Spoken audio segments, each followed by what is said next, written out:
¿Qué tal? Muy buenas noches, bienvenidas, bienvenidos. Bien, pues seguimos transmitiendo, como ustedes pueden verlo, desde el estudio de Canal 22 y lo seguiremos haciendo en la medida de nuestras posibilidades, ¿no? Quiero agradecer, antes de empezar el programa, a todo el equipo del área de noticias. Somos un equipo pequeño, a todo este staff maravilloso que hoy está aquí también conmigo y que durante toda la semana también están trabajando en la barra de Debate 22. Así es que muchas gracias a este equipo, de verdad, que está haciendo posible que sigamos transmitiendo con todos los cuidados para poder seguir llevándole información de su interés. Bueno, pues dicho esto, vamos a empezar con el programa. Y quisiera comenzar pues por reflexionar en estos tiempos complejos, llenos de incertidumbre, de muchas preguntas. Nuestra lucha diaria no es solamente contra ese enemigo silencioso, invisible llamado SARS-CoV-2, mejor conocido como coronavirus. Es una lucha, una pelea diaria también contra la saturación informativa y en gran parte cargada de información falsa, de noticias sobre teorías conspiracionistas. En fin, podríamos llamarle fake news, infodemia, como ustedes quieran. Lo cierto es que todo esto, además de provocar estados de confusión, de pánico innecesario, ante este nuevo escenario, pues contribuye sin lugar a dudas las redes sociales, Facebook, Twitter, por ejemplo, y plataformas de comunicación como WhatsApp. Pero bueno, la gran pregunta es cómo esta pandemia de desinformación ha impactado la credibilidad del periodismo, de las instituciones y de los propios gobiernos. Y aunque nos parezca cosa menor, no lo es, porque eso pues lo hemos visto ya en el pasado, puede simbrar democracias y nuestra propia libertad como ciudadanos. Así es que me da muchísimo gusto saludar esta noche a dos invitados realmente de lujo. Muchísimas gracias, Luis Ángel Hurtado Razo. ¿Qué tal? ¿Cómo estás? Buenas noches. Bueno, tú eres doctor en comunicación política y profesor de la Facultad de Ciencias Políticas y Sociales de nuestra querida UNAM. Yo también soy egresada, así es que somos compañeros Pumas. Muchas gracias por estar aquí. ¿Qué tal? Muy buenas noches, Jacaranda. Un gusto y un honor estar contigo. Al contrario, gracias. Y bueno, también saludar al colega, tu tocayo también, Luis Guillermo Hernández. Muchísimas gracias, Luis Guillermo, por estar aquí con nosotros. Bueno, tú también tienes una maestría en periodismo, ¿verdad? Así es, aquí estamos y muy agradecido de la posibilidad de platicar contigo y con el auditorio de Canal 22. Bien, pues bienvenidos, muchísimas gracias. Quisiera comenzar por este estudio que has hecho desde la propia universidad, Luis Ángel. Un estudio muy interesante que de alguna manera nos pone en situación sobre de dónde, cómo nos estamos informando los mexicanos en medio de esta pandemia. ¿Podrías platicarnos, por favor, sobre este estudio que has realizado? Sí, claro, Jacaranda. Mira, el estudio lo realizamos precisamente cuando se hizo la declaratoria mundial por parte de la OMS que el virus COVID-19 era ya considerado como un virus que iba a atacar, digamos, en esta parte a todo el mundo. Bajo esa, digamos, declaratoria por parte de la OMS, empezamos a notar un comportamiento atípico en los medios de comunicación tradicionales, prensa, radio y televisión, pero también un comportamiento atípico en los medios digitales, sobre todo las redes sociodigitales. A partir de eso hicimos una primera medición que hicimos básicamente a mediados de marzo, casi a finales de marzo, y en la cual tuvimos a bien aplicar un formulario que se aplicó en los 32 estados del país. ¿Qué hicimos? Pues hicimos un estudio que tiene tres elementos o tres categorías. La primera, pues que tiene que ver con el perfil de los usuarios, con el perfil de los entrevistados. Y la segunda categoría es cómo se informan o cómo se estaban informando los entrevistados, básicamente sobre el tema del COVID-19. La tercera categoría o etapa de este estudio que contempla precisamente el tema de los fake news o la desinformación, porque básicamente empezamos a notar ciertos brotes de pánico pánico entre los usuarios, pero también empezamos a notar un comportamiento de mayor circulación y mayor presencia de desinformación, principalmente en las redes sociodigitales, pero también empezamos a notar que hubo una cierta, desinformación, a lo mejor no deliberada, pero sí, con el interés, digamos, de posicionar ciertos periodistas y ciertos medios de comunicación tradicionales. Esta medición precisamente tuvo lugar cuando se estaba desarrollando precisamente el Festival de Música Vive Latino, y también esta medición contempla un escenario muy interesante, que es la constante crítica que hubo de ciertos actores en contra de las políticas que en ese momento estaba considerando el gobierno federal, sobre todo porque había iniciado, digamos, toda esta parte de las conferencias vespertinas por parte del subsecretario de Salud, Hugo López-Gatell. Mira, déjame hacer una pequeña pausa porque justamente quisiera también incluir en la plática a Guillermo. Dentro de toda esta investigación que haces, que es muy completa, ya nos irás compartiendo algunos resultados, hay algo que llama mucho la atención, ¿no? Cuando haces la pregunta de por cuál medio se está enterando la gente sobre la existencia del coronavirus. Por supuesto que lo que está por encima tiene que ver con las redes sociales, particularmente. Primero va Facebook, luego Twitter y luego por ahí vemos otras más. Pero esto tiene un gran impacto y ahí yo quisiera preguntarle también a Luis Guillermo, tú eres un asiduo de Twitter, bueno, Facebook también, pero en Twitter te veo conversando mucho tiempo. Es realmente sorprendente porque esto ha impactado tanto la credibilidad del periodismo como de las propias instituciones. ¿Qué has notado ahí, Guillermo, en todo esto? Porque me parece que es muy preocupante lo que estamos viendo gracias a toda esta desinformación que circula por las redes sociales, medio por el cual se están informando los ciudadanos. A mí me parece, Jacaranda, que hay un asunto aquí que es muy importante analizar. El hecho de que los medios de comunicación tradicionales utilicen las redes sociales para amplificar su mensaje, está jugando un papel muy importante en contra de algunos medios de comunicación. Y me voy a explicar por qué. Las redes sociales tienen una dinámica muy distinta de los medios tradicionales. El flujo de información es continuo, pero es en ambas direcciones, tanto aquellos que reciben el mensaje como aquellos que lo emiten. Y la participación de la gente, de la sociedad, en las redes sociales está, está dinamitando la credibilidad de aquellos medios que no son capaces de corroborar su información y que lanzan información falsa, o que lanzan información incompleta, o que lanzan información tergiversada, y que entonces se enfrentan a la recriminación directa, inmediata de la sociedad. El caso más paradigmático de esto que comento, pues fue al inicio de la pandemia, cuando los medios de comunicación difundieron la presunta muerte de un empresario, José Curi, y se divulgó a través de las redes sociales la supuesta muerte, y que horas después tuvieron que todos pues, rectificar, porque el señor en ese momento no había fallecido, no era la primera persona que moría de la enfermedad del coronavirus, y la sociedad le reclamó directamente a esos medios de comunicación. Esto rompe las lógicas con las que los medios nos hemos desenvuelto durante pues, décadas. No teníamos ese impacto de réplica para nuestro trabajo. Y eso significa que hoy el mensaje que yo lanzo como especialista o como periodista compite con el mensaje de cualquier ciudadano en la red social. Y eso significa que tengo que cuidarme, que tengo que ser responsable con mi información, o voy a perder credibilidad. En ese terreno estamos jugando hoy los periodistas.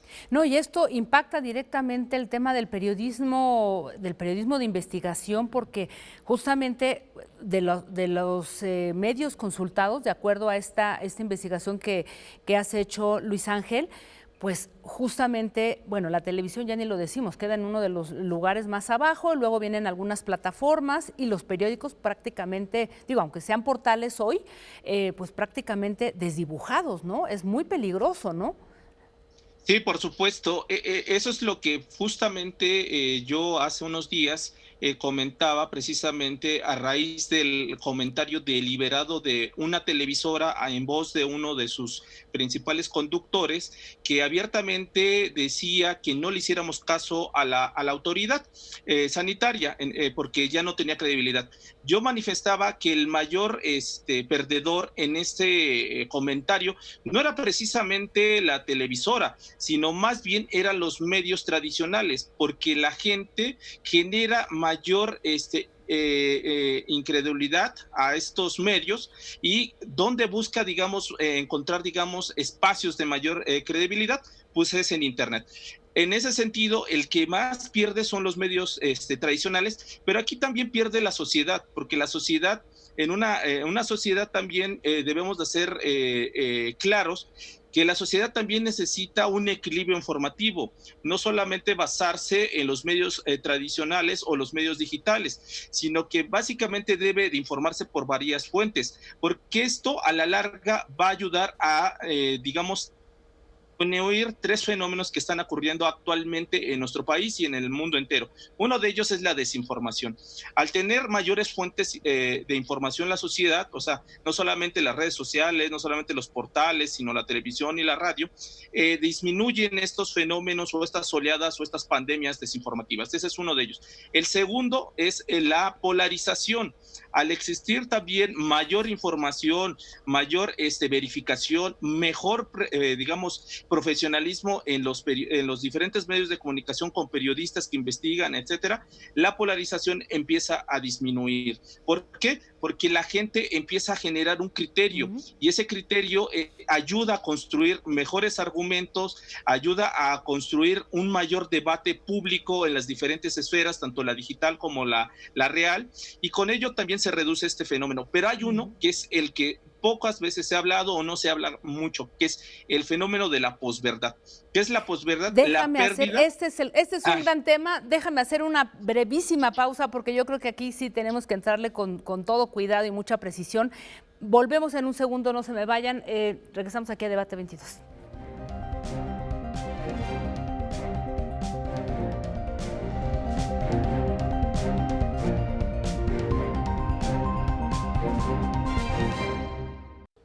Bien, pues volvemos aquí a Debate 22, una interesante conversación sobre la pandemia de la desinformación. Y antes de irnos a la pausa, pusiste en la mesa, Luis Ángel, un tema muy importante. Quisiera preguntarles a los dos el tema de la posverdad. ¿Quiénes mienten? Porque digamos que hay un cúmulo de actores en la escena pública, en el espacio público de discusión que ahora se ha trasladado hacia las redes sociales, quienes están lanzando información falsa. ¿Quiénes son esos bots, o sea, todos esos personajes que juegan y que están lanzando una serie de información que confunde? ¿Qué has notado tú por ahí, Guillermo? Me parece muy interesante plantear el asunto de la posverdad, esta manipulación, de la verdad referencial, porque en México hemos vivido en los últimos meses, pues en una arena pública en la cual se están debatiendo pues dos grandes polos ideológicos que están disputándose, digamos, la prevalencia del discurso. Por un lado están las viejas fuerzas políticas ideológicas que rigieron en este país durante los últimos 40 años y que fueron desplazadas en diciembre de 2018 por el nuevo régimen. Estos dos polos, que son muy opuestos en términos ideológicos, están disputándose en los medios de comunicación, en las redes sociales, en las diferentes plataformas, están disputándose ganar digamos, el debate informativo. Están peleando por imponer su visión de los hechos y su visión de las cosas. La sociedad está en medio de esa disputa. Por eso la guerra de desinformación de los últimos meses ha sido tan cruenta, porque las dos fuerzas están tratando de controlar el discurso con el cual la sociedad se quede. Y es ahí donde entra esta discusión que plantea muy adecuadamente mi estimadísimo Luis Ángel Hurtado, porque nosotros, los especialistas, los que trabajamos en medios de comunicación, estamos en este momento atestiguando cómo se desarrolla esa disputa informativa en los medios de comunicación. Y tenemos que contribuir con debates como este que nos haces favor de abrir para que la gente entienda lo que está ocurriendo.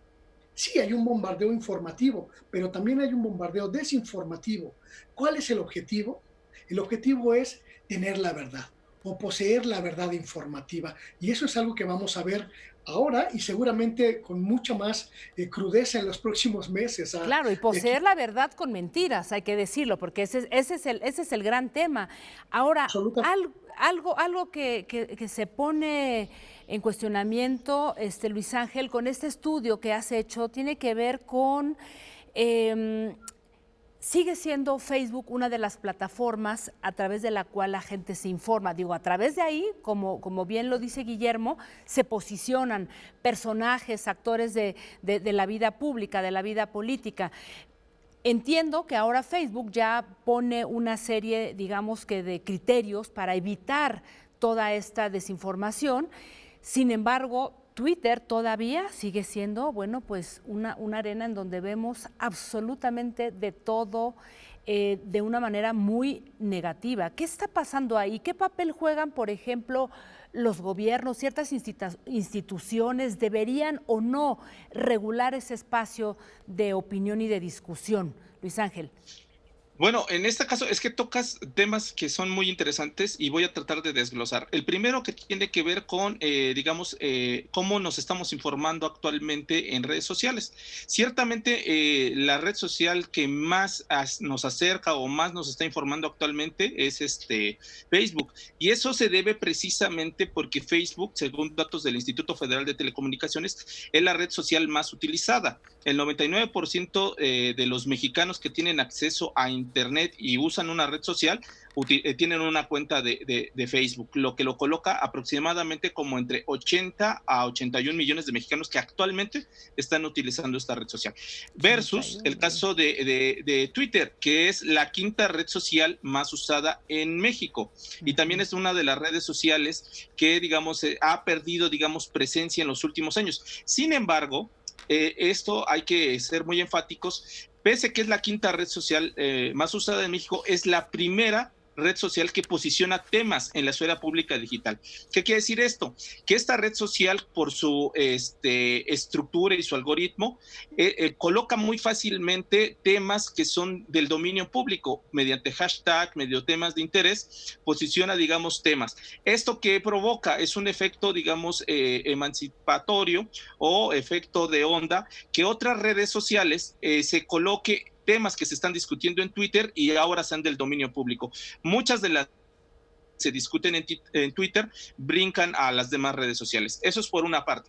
Por otra parte, tiene que ver el aspecto de la regulación de estas redes, porque últimamente en diferentes gobiernos o en diferentes espacios sociales, se ha cuestionado sobre el debate que se está dando en Twitter por las libertades que tiene, digamos, esta red social y por toda la polarización que está generando, pero también el caso de la desinformación.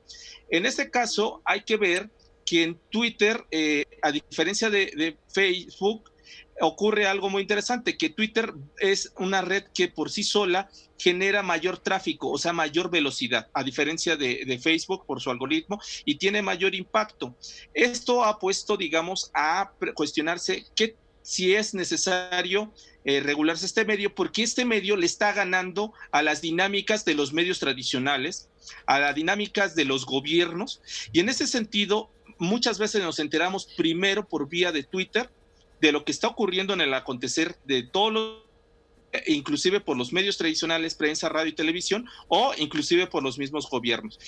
Mi tocayo ponía un ejemplo clarísimo, que en Twitter se detonó precisamente en las últimas semanas de marzo la noticia de la muerte del empresario José Curi, y esa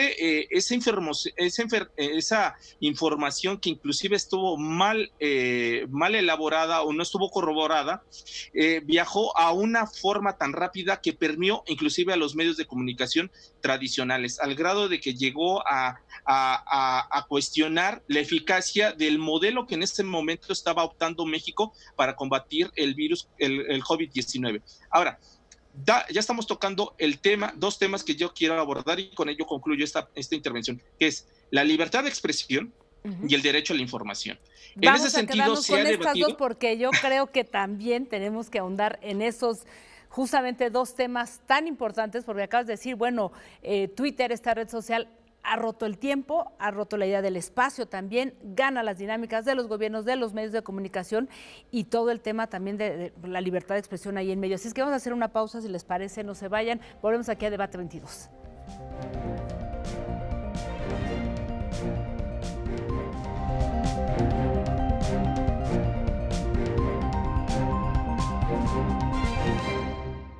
Gracias por continuar aquí con nosotros en Debate 22. El tema de esta noche, pandemia de la desinformación.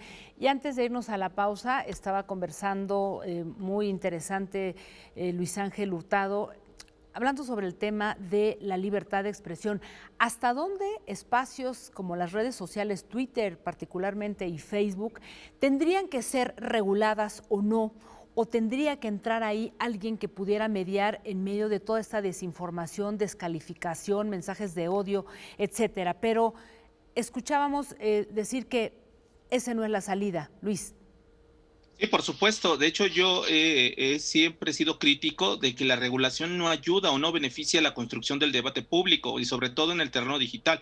Lo que yo siempre he propuesto en diferentes espacios o en el ámbito académico es dos cuestiones. La primera, alfabetización digital o alfabetización mediática por los distintos sectores, desde el sector básico, que es desde la primaria hasta el nivel profesional. Esa es una. Y la segunda es una mayor profesionalización de nuestros comunicadores, entre ellos los periodistas. ¿Por qué? Porque al tener mejores periodistas, entonces la información que ellos construyan va a estar verificada, va a estar mejor construida, y con ello cumple una función muy importante en la sociedad, que va a ser de vigilar y sobre todo de proponer temas para cuestionar el ejercicio del poder. Con eso ya tendríamos un ambiente más dinámico, mejor construido, y sobre todo un ambiente más sano, y con ello reducimos también la desinformación y la polarización.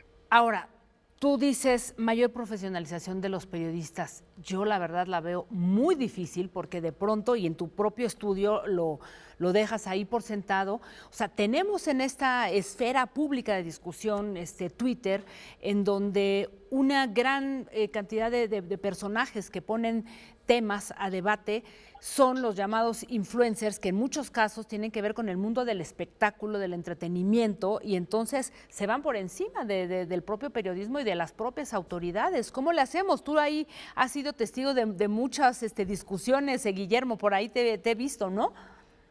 Me parece que lo que plantea Luis es una cuestión que deberíamos analizar, porque ciertamente hoy estamos al menos en el terreno de las redes sociales, estamos en un terreno de nadie, donde cualquiera puede difundir un mensaje, aunque sea falso, y hacer de ello una verdadera campaña nacional. Pienso, por ejemplo, en estos jovencitos, bueno, no tan jovencitos, cómicos, Cayo de Hacha, Chumel, y de estos jóvenes, estos señores, que difunden falsedades, pero que... Y mensajes después, de odio.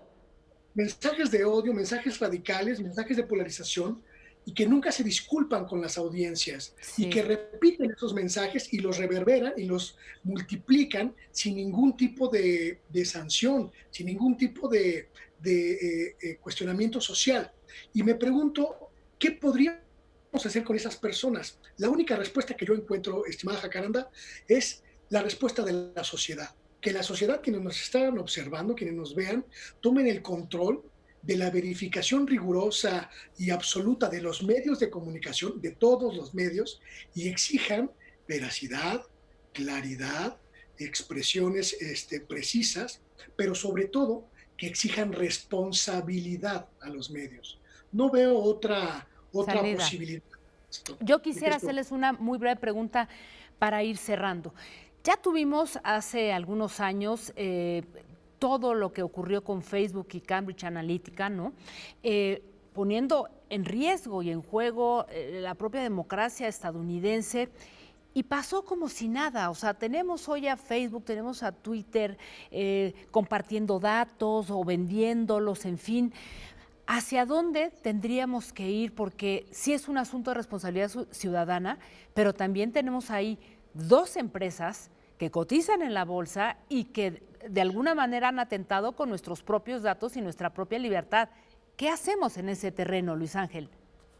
Bueno, en ese terreno muchos países han optado, sobre todo países europeos, que precisamente estas dos empresas en sus políticas de privacidad sean muy cortas, sean muy breves y sobre todo que le expliquen al ciudadano hasta dónde pueden ser usados sus datos. Esa es una parte.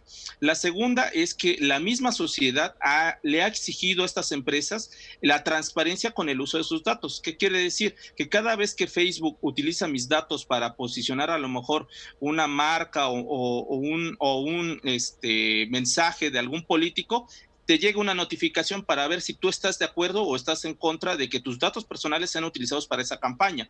Esto están haciendo principalmente en Alemania, en Noruega, en Francia, donde precisamente buscan que la gente esté enterada de cómo están utilizando sus datos. Y así como te notifican de que tu amigo le dio like a tu publicación, también te notifique para qué están utilizando o cuándo están utilizando tus datos para cierta campaña o para cierta posicionamiento de alguien.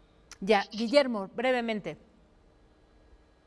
Creo que estamos en un momento en el cual tenemos que redefinir las reglas de los medios, sobre todo los medios digitales, que no tienen reglas de funcionamiento en México, que tendríamos que convocar ya a la sociedad, a la sociedad en su conjunto, a los partidos políticos, a los gobiernos, a una discusión amplia de cuáles van a ser esas reglas. ¿Por qué?